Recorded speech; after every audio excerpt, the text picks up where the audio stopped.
ನಮಸ್ತೆ ಸ್ನೇಹಿತರೆ. ಪ್ರಯಾಗ್ರಾಜದ ಈ ಟೆಂಟು, ಇಲ್ಲಿ ಬರುವ ಯಾತ್ರಿಗಳಿಗೆ ಯೋಗಿ ಸರ್ಕಾರ ನೀಡ್ತಕ್ಕಂಥ ಈ ಆಶ್ರಯ, ಇದನ್ನು ಜನಾಶ್ರಯ ಅಂತ ಕರೀತಾರೆ. ಇಲ್ಲಿ ನೀವು 100 ರೂಪಾಯಿ ಕೊಟ್ಟರೆ ಈ ಥರದೊಂದು ಕಾಟು, ಬೆಡ್ಶೀಟು ಮತ್ತು ಬ್ಲ್ಯಾಂಕೆಟು, ತುಂಬ ನೀಟು ಕ್ಲೀನಾಗಿ ಮೇಂಟೈನ್ ಮಾಡಿರ್ತಕ್ಕಂಥ ಈ ಹಾಸಿಗೆಗಳು ನಿಮಗೆ ನೀಡ್ತಾರೆ. ನೀವು 100 ರೂಪಾಯಿದಲ್ಲಿ 2 ಅಥವಾ 3 ದಿನ ಇಲ್ಲಿ ನೀವು ವಾಸ ಮಾಡ್ಬೋದು. ಇಂಥ ಟೆಂಟ್ಗಳನ್ನು ಪ್ರಯಾಗ್ರಾಜಾದ್ಯಂತ ನಿರ್ಮಾಣ ಮಾಡಿದ್ದಾರೆ. ಇದು ನೋಡಿ, ಇದು ಬರ್ತಾ ಇರೋದೇನೆಂದರೆ ನದಿಯ ದಂಡೆ.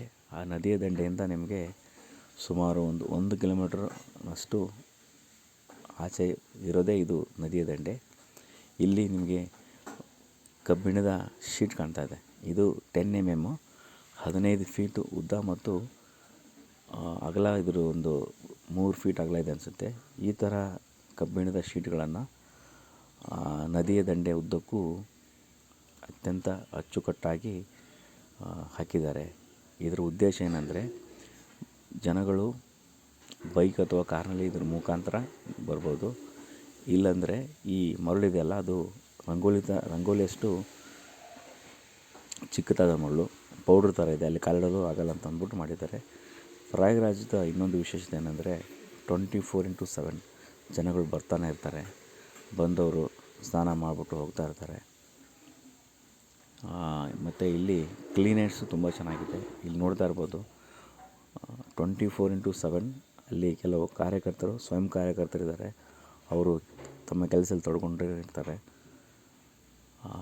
ಯೋಗಿ ಆದಿತ್ಯನಾಥನ ಸರ್ಕಾರದಲ್ಲಿ ಅತ್ಯದ್ಭುತವಾಗಿ ಮೂಡಿಬಂದಿರತಕ್ಕಂಥ ಈ ಮಹಾಕುಂಭ ಮೇಳದಲ್ಲಿ 1,54,000 ಟೆಂಟ್ಗಳು ನಿರ್ಮಾಣ ಮಾಡಿದ್ದಾರೆ. 10,000 ಎಕರೆಯಲ್ಲಿ ಕೃತಕ ನಗರಿ ಪ್ರಯಾಗ್ರಾಜ್ ನಿರ್ಮಾಣ ಆಗಿದೆ. ಮತ್ತು 1,50,000 ಟಾಯ್ಲೆಟ್ಗಳಿವೆ. ಮತ್ತು ಶ್ರೀಮಂತರಿಗೆ ಉಳಿದುಕೊಳ್ಳೋಕ್ಕೆ VIP ಲಾಂಜ್ಗಳು ನಿರ್ಮಾಣ ಮಾಡಿದ್ದಾರೆ. ಸರ್ಕಾರ ತನ್ನ ಯೋಜನೆಗಳ ಬಗ್ಗೆ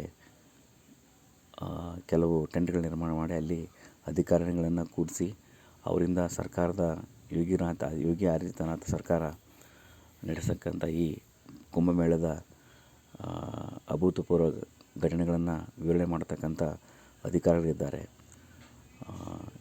ಅತ್ಯದ್ಭುತವಾಗಿ ಮೂಡಿಬಂದಿದೆ. ಈ